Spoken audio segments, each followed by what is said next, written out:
Hey guys, welcome back to the channel. This is going to be another Canadian Soldier Reacts video, and today we are going to be talking about the Turkish Special Forces, the deadliest Maroon Berets. Now, I think that I may have worked with these guys. I'm not 100% sure, but I did a NATO exercise in Turkey. We were there for like a month. And we did a bunch of stuff up around Trabzon and then heading down towards Iran, I believe. Iraq or Iran, one of those two. The Kurdish area there.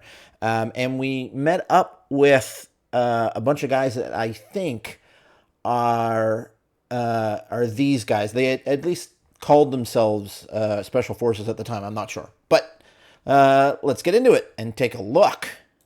Hi everyone, this is Military Weapon.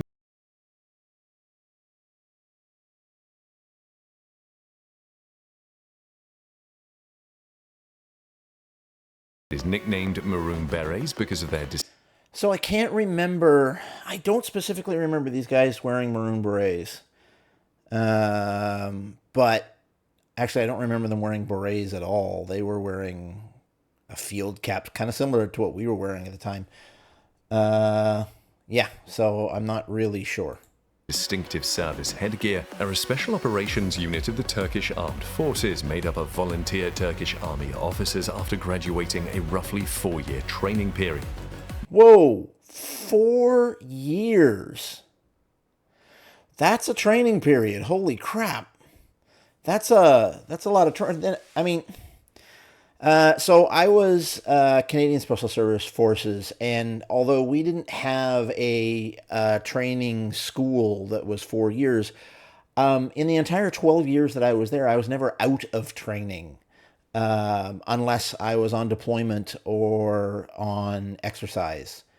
I mean, exercise is still training, but yeah, we were constantly on one type of training or another, but it wasn't like a 4-year training course. So, yeah. The Special Forces is not aligned to any of the 3 Turkish branches of TAF, receiving its orders directly from the General Staff of the Republic of Turkey. Its forerunner was the Special Warfare Department. Although the Special Forces is considered a division-level formation, this includes non-combatant units and administrative duties personnel as well. So, nothing that I'm seeing here is significantly different than what we did, except what you're looking at right now. So, I was in 1RCR, which was the Air Mobile unit. And we had a sister unit at the time, which was the Canadian Airborne Regiment, and they were the air drop unit. So they were the ones that would have done this. Now, we had our issues with them, and so the 3 infantry battalions that made up our brigade at the time were 1RCR, 2RCR, and the Canadian Airborne Regiment at the time. When the Airborne Regiment got disbanded, they were replaced with 3RCR. So literally all 3 of the RCRs were in the same brigade at that time. And and Sergeant Sneb has reminded me that we actually worked with 2RCR more often than I remembered. So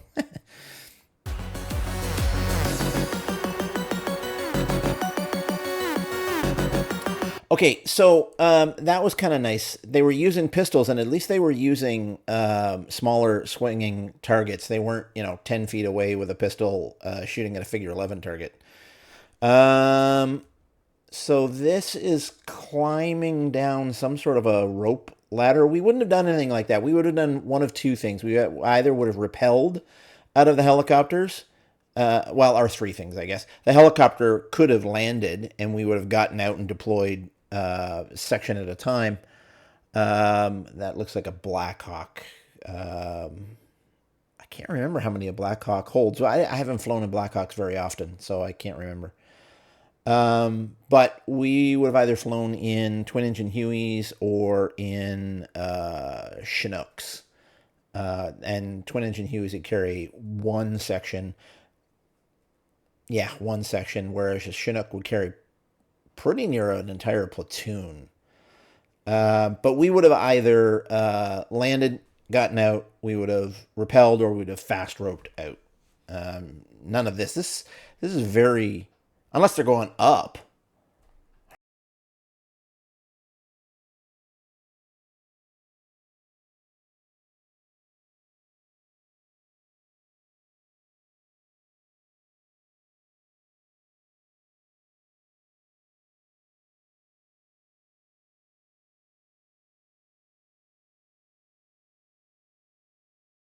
So SAR is also a very highly specialized unit. I had nothing to do with them. We had SAR in Canada, but I never worked with them. I never interacted with them, so I know almost nothing about them.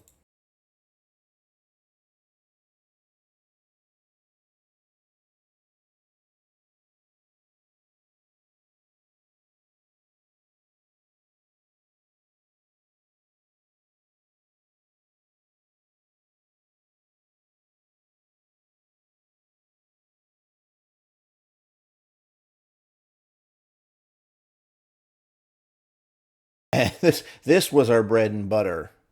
Yeah, I mean, this is newer gear. I'm almost certain that I have worked with these guys. So let me tell you a little bit about the exercise that I was on. I was part of NATO for a long time, 12 years, part of one RCR. So we came in, I want to say the mid 90s, 95 ish, maybe.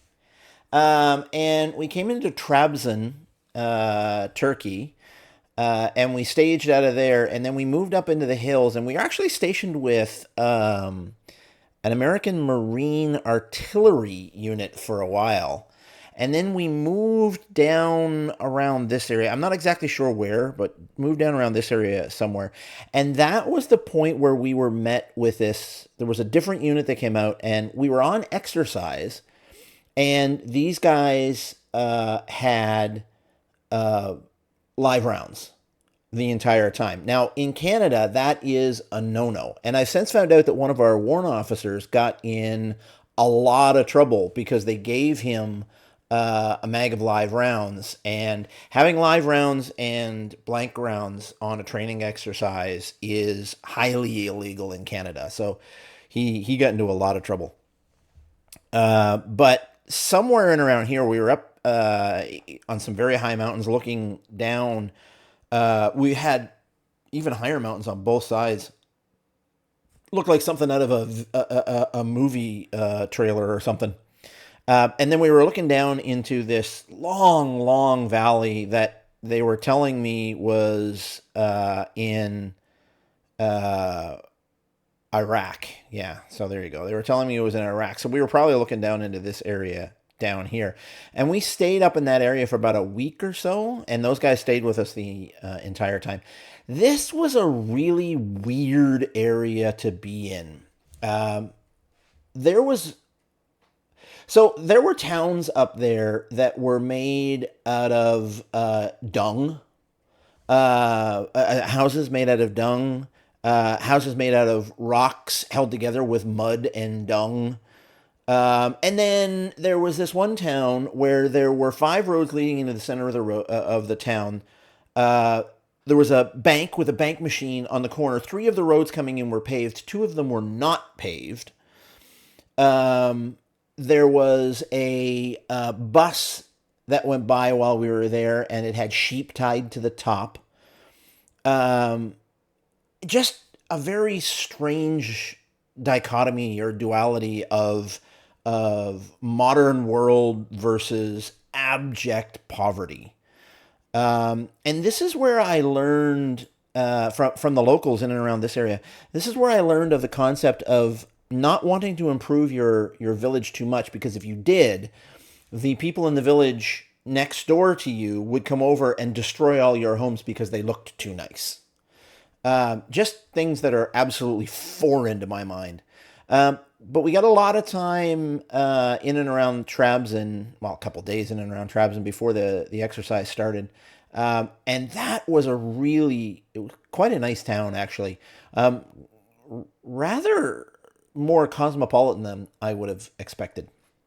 So that's where I worked. Let's get back into it and see if we can. So looking at this, that looks like it can't be an M72. That's larger than an M72, but it's also smaller than a Carl Gustav. I'm not sure what that is. That looks, yeah, those look like. Is that an AK-47? What is that? I'm not sure. If you know what these are, if this is some sort of shoulder-mounted rocket launcher, and this I'm not 100% sure what this is. If you know what they are, leave me a comment down below. Oh, oh, that's a C8 style. That's a 5.56 carbine. Okay, so not an AK, interestingly enough. Special And all of them have pistols, which is something that we didn't have. Very few people got pistols. Aviation Group. Jumpers. Special Aviation Group provides helicopter support for command's missions. The helicopters have been modernized and can operate in night, day, integrated and in sync. There is no clear information about fixed wing planes in the group, but it is believed that there are planes too. In 2001, a CN-235 crashed in Malaysia and 34 soldiers lost their lives. The plane belonged to the Special Aviation Group. Interesting. That looked like a Soviet tank they had, which might not be all that far-fetched. Oh, actually, that was a Hind D, I believe. So that's a Soviet helicopter, too.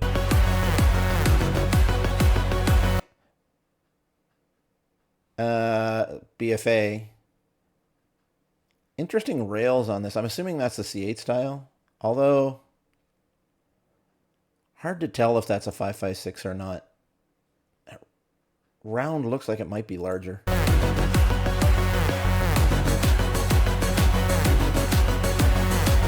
Okay, that's interesting. They're doing some sort of a. So I mean, this is obviously very much a propaganda video. Um, the bouncy music and all of the really cool shots. This isn't really showing you what these guys do. Just a bunch of hero shots, to be honest. This is some sort of a virtual reality thing by the look of it. Kind of neat.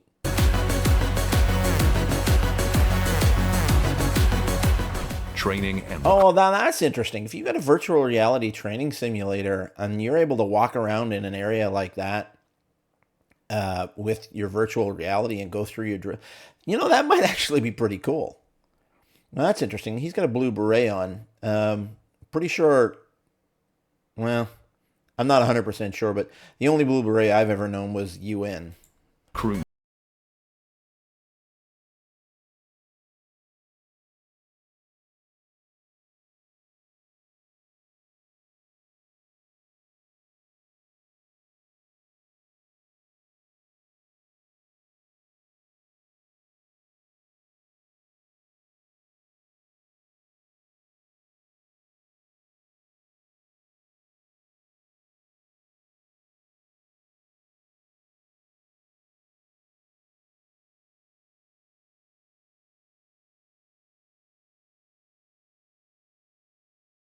What you're seeing here, the unarmed combat is, to be honest, slightly more than we would have normally done in battalion. Now, I ran a martial arts school in Petawawa with a good friend of mine, Wendell, when we were there. And I taught some of the instructors for unarmed combat. And we did do a lot of unarmed combat. This looks to be more martial arts style. To be honest, kind of some fancy stuff. It's a little more showy than we would have gone for, but it looks like they're doing some pretty good training. covert operation.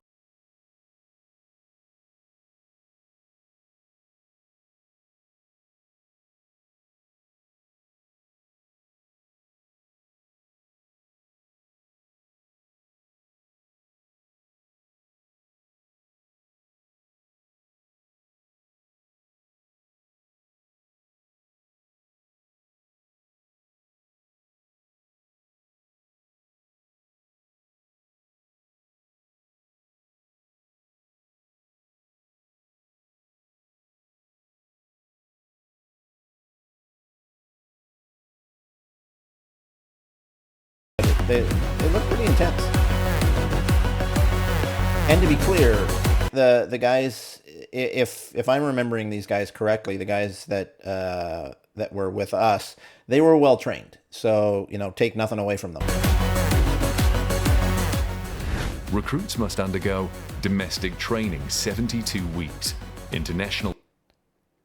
I don't even know what that means. 72 weeks. I'm guessing that's just training in whatever unit that their battle school that they're in. International training, another 10 to 52 weeks. Wow. Training 10 to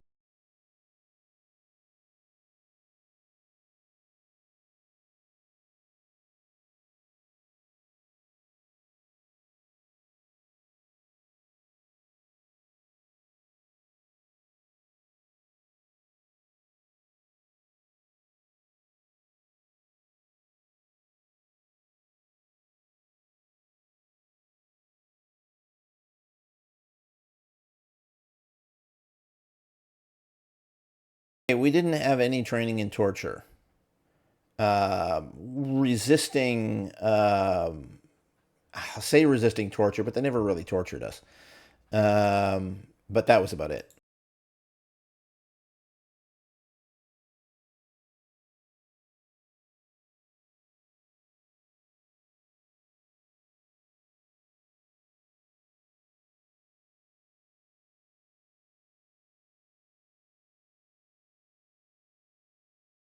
That's interesting. That's not something that they'd allow us to do in Canada, like at all. But I mean, to be honest, it's not that difficult. Especially if you're only 15 feet away. If you're 4 years into your training course with a bunch of guys and you don't know them well enough to know that they can hit a target, like I'm talking a 1 inch target at 15 feet or 15 meters, even 15 meters, if you don't know well enough that every single one of them can hit a 1 inch target at 15 meters with a pistol, then they don't deserve to be there. So standing there, yeah, okay.